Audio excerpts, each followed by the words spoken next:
jawaabtu way fududahay waxaana isku arki doontaa afartan calaamadood mid ka mid ah. Calaamada koowaad waxa ay tahay waxaad dareemaysaa anxiety. marka qofkani kula sheekaysanaynin ama uu kaa maqan yahay, xaaladaadu caadi ma ahan. waxaad dareemaysaa in wax kaa maqan yihiin. farxad ma dareemaysid, xanaaqaaga wuu dhow yahay, muudka uu kaa qaldan yahay. maskaxda dhowr mar ayay soo qabanaysaa qofkan, laakiin waad iska indhatiraysaa ama waxaad u yeelaysaa cudurdaarna qofkan uu mashquulsan yahay. inta uu kula soo hadlayo xaaladan ayaad ku jiraysaa, muudkan uu kaa qaldanaanayaa. marka uu kula soo hadlana fax ayaad noqonaysaa, waxaad gelaysaa xaalad farxadeed, jawi reereen ah. ma batid qofkii xanaaqsanaa, qofkii muudka uu ka qaldanaa. waxaadna hadda hadal ku bilaabaysaa qofkii aad ka xanaaqaysay hadalkiisa, waadna raaligelinaysaa. hadda qof caadi ayaad noqotay, reereen ayaa kuu bilaabanaysaa.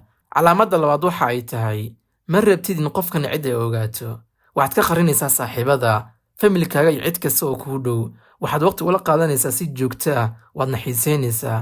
qofkani qof kasta ayuu kaaga muhiimsan yahay.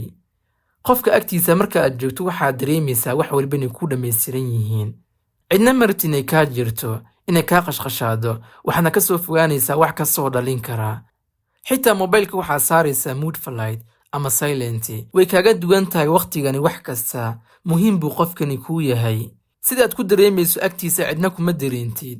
agtooda xor ayaad ku tahay, wax kasta ayaad ku dhihi kartaa adoo aadan ka shakinaynin in hadalka ay kuu qabtaan ama si xumaan ay kuu fahmaan. ma jiro xishood aad dareemayso ama waxaad ka qarinayso. wax kasta oo familkaaga ku saabsan ama adiga ku saabsan waad la wadaagaysaa. energy full ayaa kugu jira markaad la sheekaysanayso, markaad la wadaagayso qiso ama wax kugu dhacay. calaamada saddexaad waxa ay tahay waad ku waalan tahay ka fikirka qofkan.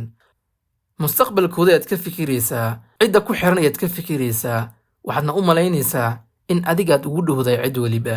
hadda sidaad u malaynayso nolosha qofka inay dusha kuu saarantayaad u malaysaa, inay guulaysanayaad jeceshahay, waadna u rajaynaysaa, waad caawinaysaa, waadna garab istaagaysaa xitaa marka ay ku jiraan xaaladaha ugu adag.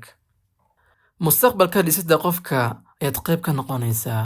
waxaad u aragtaa in haddii qofkani uu guulayso in adigana aysan waxba kuu dhinnayn. calaamada afaraad ayaad isku arki doontid waxa ay tahay marmarka qaar waxaad ku go'aan gaaraysaa inaad jarto qofkan, waadna isku dayaysaa, laakiin waxaad arkaysaa inaysan waxba kuu shaqaynaynin. waayo waad la qabsatay, mana jari kartid. waxaad u raadinaysaa xumaan, kuma helaysid. 2 maalmood ayaad jaraysaa, maalinta saddexaadna adiga ayaa raadinaya xiriirkooda, waadna la hadlaysaa. haddii qofkani aad haysato waxa uu ku fiican yahay in nolosha aad la midoodo, waayo waa qofkaagii.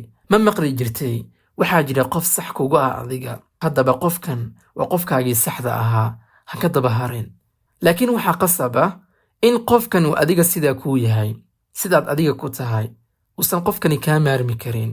energy fulla uu ku hayo markaad la sheekaysanayso. uu ogol yahay in waqti badan uu ku siiyo, kaa fikiraayo, adigana sidaas la midad ku tahay. labadiina waxaad isku tihiin dad isku soo baxaya, wayna wanaagsan tahay in noloshaad ku midoodaan. idama dhaafin